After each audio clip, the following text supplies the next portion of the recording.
slightly broaden the scope of this discussion on talent management to address this whole issue of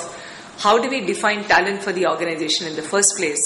And given the kind of scaling that we are seeing in this country and the opportunities that we are going to be seeing in the next few years, especially if you were to look at the number of people that would be required in the workforce who require to be skilled, and if you look at this number, it is mind-boggling.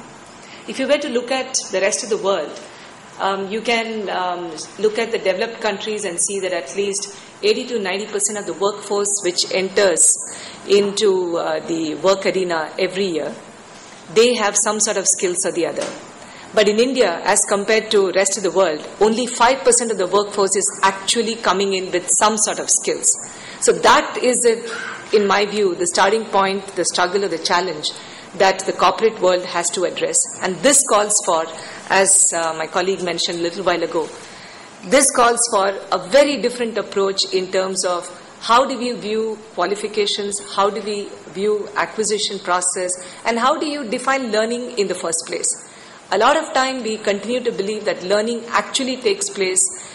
before a person can be brought on board, only through classroom approaches. But I think there is a fundamental need to rethink that process, not just at the time that we recruit people into the organization, but even post-recruitment, when we keep talking about continuous learning, ongoing learning, lifelong learning, and so on,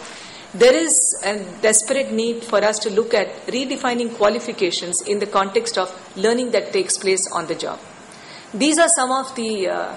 issues that we are trying to address within our own organization, Global Talent Track. This is a company which is trying to address some of these challenges, especially the divide which exists between what the industry wants and what the academia is able to deliver. And we are trying to address this through a variety of means, including some technologies, some tools, very different conceptual approaches. And this is a model that some of our investors, Intel Capital and Helion Ventures, have believed in, and they have invested into this company to see how do we build a new approach to learning, to talent management, and to talent and for talent acquisition in the context of addressing the new opportunities that exist for this country. Yes.